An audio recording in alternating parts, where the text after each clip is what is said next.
জিলুর রহমান, আরো আছেন খিলাফত মজলিসের সংসদ সদস্য পদপ্রার্থী জনাব জুলফিকার আলী। আজকে আমরা এখানে আপনারা জানেন যে দেশ নেত্রী বেগম খালেদা জিয়া এদেশের গণমানুষের নেত্রী, আপসী নেত্রী, আধিপত্যবাদের বিরুদ্ধে যিনি পাহাড় হয়ে বাংলাদেশকে রক্ষা করেছেন সেই নেত্রী। আমরা প্রত্যেকটি রাজনৈতিক দল, মত পথের মানুষ আমাদের মত পথের ঊর্ধ্বে গিয়ে বেগম জিয়া আমাদের কাছে অন্য একটি উচ্চতায় আসীন হয়ে আছেন। আজকে আমরা এখানে আমাদের দাওয়াত ছিল রাজনৈতিক সংগঠন হিসেবে, বিশেষ করে সাবেক প্রধানমন্ত্রী দেশনেত্রী বেগম খালেদা জিয়ার দোয়া মাহফিল, সেখানে আমাদেরকে দাওয়াত দিলে আমরা অবশ্যই আসবো, এটা আসাই স্বাভাবিক। কিন্তু আমরা আসার পরে শুনতে পেলাম যেখানে কিছু অনাকাঙ্ক্ষিত ঘটনা ঘটেছে। আজকে আপনাদেরকে সামনে নিয়ে আমরা কিছু কথা বলতে চাই। 24-এর গণ অভ্যুত্থান হয়েছে এই সন্ত্রাসী কার্যক্রমকে বাংলাদেশকে চিরতরে বিদায় দেওয়ার জন্য।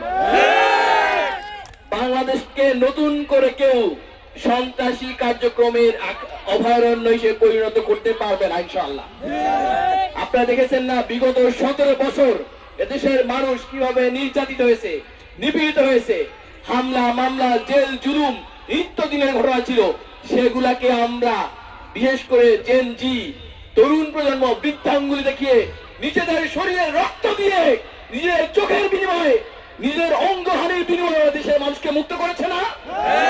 সুতরাং আমাদেরকে ভয় দেখাবেন না।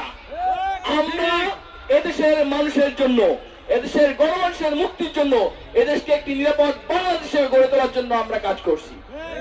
আজকে এখানে যে অনভিপ্রেত ঘটনা ঘটেছে, আমরা আশঙ্কা করছি ভবিষ্যতে এমন ঘটনা ঘটতে পারে। সুতরাং আইন শৃঙ্খলা রক্ষাকারী বাহিনী সহ সরকারের প্রতি আমাদের আহ্বান থাকবে, আমরা বাংলাদেশে নতুন করে কোনো মাফিয়া তন্ত্র দেখতে চাই না। আগামীর বাংলাদেশ হবে সুখী সমৃদ্ধশালী বাংলাদেশ, যে ভোটাধিকার প্রয়োগের জন্য দীর্ঘদিন মানুষ অপেক্ষা করেছে। 17 বছর মানুষকে ভোটাধিকার বঞ্চিত করা ছিল, সেটা নিশ্চিত করার জন্য আজকে আমরা এখানে এসেছি। 12 তারিখে আপনার পছন্দের প্রার্থীকে আপনি ভোট দিবেন, আপনার যাকে পছন্দ মনে হয়, যাকে যোগ্য মনে হয়, কিন্তু অবশ্যই ভোট কেন্দ্রে যাবেন, ভোট দিবেন, যোগ্য প্রার্থীকে নির্বাচিত করবেন। আমরা প্রার্থী তো দল মত পথ থাকবে, এটাই তো স্বাভাবিক। দল মত পথের উদ্যোগে চিন্তা করবেন বাংলাদেশের স্বাধীনতা সার্বভৌমত্ব রক্ষার জন্য, এদেশের আগামী দিনের উন্নয়ন কাঠামো যাতে করে গতিশীল হয়। বিশেষ করে আমার মোংলা পোর্ট, আপনারা দেখেছেন না, এই মোংলা পোর্টের এক সময় ইতিহাস ঐতিহ্য আপনারা দেখেছেন না, সেই ঐতিহ্য ফিরে নেওয়ার জন্য হলো আমাদেরকে ঐক্যবদ্ধ থাকতে হবে, বিভাজিত হওয়া যাবে না। আমাদের ঐক্যবদ্ধ শক্তিকে কেউ দাবিয়ে রাখতে পারবে না ইনশাআল্লাহ।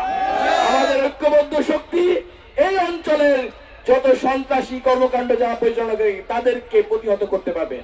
আপনারা সবাই আমাদের জন্য দোয়া করবেন, আমাদের যৌক্তিক কাজে আমাদের সমর্থন দিবেন।